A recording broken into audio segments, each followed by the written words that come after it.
ഓം ഗുരുർബ്രഹ്മ ഗുരുർവിഷ്ണു ഗുരുർദേവോ മഹേശ്വര ഗുരു സാക്ഷാൽ പരബ്രഹ്മ തസ്മൈ ശ്രീ ഗുരവേ നമഃ.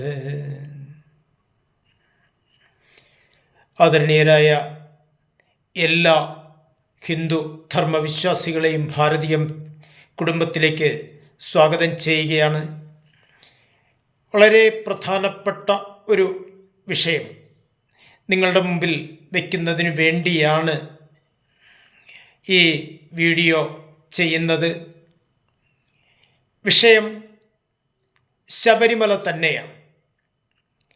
ശബരിമല ശ്രീ ധർമ്മശാസ്താവിന് 18 പടികൾക്ക് താഴെ നമുക്കറിയാം വാവരുത്തറ ഉണ്ട് എന്ന്. യഥാർത്ഥത്തിൽ അവിടെ ഇരിക്കുന്നത് വാവരാണെന്നാണ് പൊതുവെയുള്ള ധാരണ. എല്ലാവരും ധരിച്ചു വച്ചിരിക്കുന്നതും അതുപോലെ തന്നെ എരുമേലിയിൽ ചെന്ന് വാവരുപള്ളിയിൽ സാധാരണ അയ്യപ്പ ഭക്തന്മാരെല്ലാവരും പോയി തൊഴുത് കാണിക്കയിട്ട് നേർച്ച വാങ്ങിപ്പോരാറുണ്ട്. അപ്പോൾ യഥാർത്ഥത്തിൽ ഈ ഹിന്ദു സമാജത്തെ തെറ്റിദ്ധരിപ്പിച്ച്, മതേതരത്വത്തിൻ്റെ പേര് പറഞ്ഞ് ഹിന്ദു സമാജത്തെ തെറ്റിദ്ധരിപ്പിച്ച് മുതലെടുക്കുന്ന ഒരു നയമാണ് പല മതവിഭാഗങ്ങളും ഇവിടെ നടത്തിക്കൊണ്ടിരിക്കുന്നത്. യഥാർത്ഥത്തിൽ 18 പടിക്ക് താഴെ ഇരിക്കുന്നത് വാവരാണോ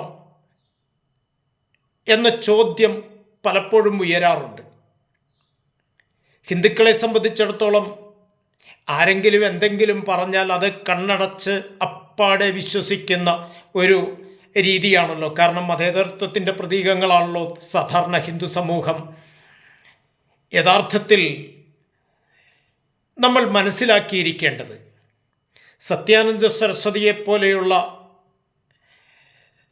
നമ്മുടെ പരംപൂജനീയ ആചാര്യന്മാരൊക്കെ അവരൊക്കെ പറഞ്ഞിരുന്നു, യഥാർത്ഥത്തിൽ ശബരിമലയ്ക്ക് 18 പടിക്ക് താഴെ ഇരിക്കുന്നത് വാവരല്ല, വാപുരൻ ആണ്. ഭഗവാൻ ശിവന്റെ ഭൂതഗണങ്ങളിൽപ്പെട്ട വാപുരൻ എന്ന ഭൂതത്തെയാണ് ഭഗവാന്റെ പാർഷദനായി താഴെ ഭഗവാൻ ശിവൻ തന്നെ നിർണയിച്ചു വച്ചിരിക്കുന്നത്. അപ്പോൾ യഥാർത്ഥത്തിൽ വാപുരനാണ് അവിടെ ഇരിക്കുന്നത്. അത് വാവരാണെന്ന് തെറ്റിദ്ധരിച്ച് അത്തരത്തിൽ ഉള്ള ഒരു നീക്കം അവിടെ നടത്തുന്നു.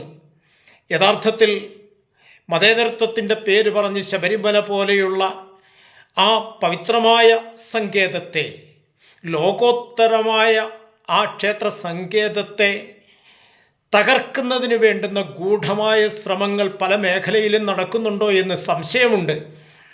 അതിൻ്റെ ഭാഗമാണോ ഇത്തരത്തിലുള്ള കിംവദന്തികളും ഇതൊക്കെ എന്ന് നമ്മൾ സംശയിക്കുന്നതിൽ എന്താണ് തെറ്റിരിക്കുന്നത്?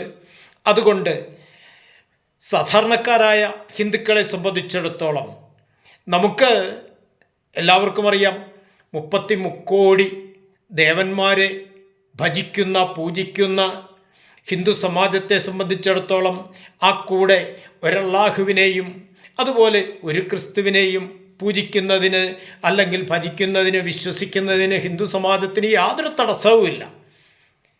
പക്ഷേ ആ മതേതര ഭാവം, ആ വിശാല ഹൃദയത ഹിന്ദു സമാജത്തോട് മറ്റ് മതവിഭാഗങ്ങൾ കാണിക്കുന്നുണ്ടോ എന്നുള്ളതാണ് സംശയം. അതാണ് ഇവിടുത്തെ ചിന്താവിഷയവും. അതുകൊണ്ട് ഇനിയെങ്കിലും സാധാരണ ഹിന്ദു സമാജം ഇത്തരത്തിലുള്ള ചതിവിൽ ചെന്ന് ചാടാതിരിക്കാൻ, കബളിപ്പിക്കപ്പെടാതിരിക്കാൻ ശ്രദ്ധിക്കേണ്ടതാണെന്ന് ഓർമ്മിപ്പിക്കുകയാണ്. എല്ലാവർക്കും നമസ്തേ. ഈ വീഡിയോ നിങ്ങൾക്ക് ഇഷ്ടപ്പെട്ടുവെങ്കിൽ, നിങ്ങൾ ആദ്യമായിട്ടാണ് കാണുന്നതെങ്കിൽ ദയവായി സബ്സ്ക്രൈബ് ചെയ്ത്, ഷെയർ ചെയ്ത്, ലൈക്ക് ചെയ്ത് ഈ സന്ദേശം പരമാവധി എല്ലാവരിലും എത്തിക്കുവാൻ വേണ്ട കാര്യങ്ങൾ ചെയ്യേണ്ടതാണെന്ന് ഓർമ്മിപ്പിക്കുകയാണെന്ന്. നമസ്കാരം.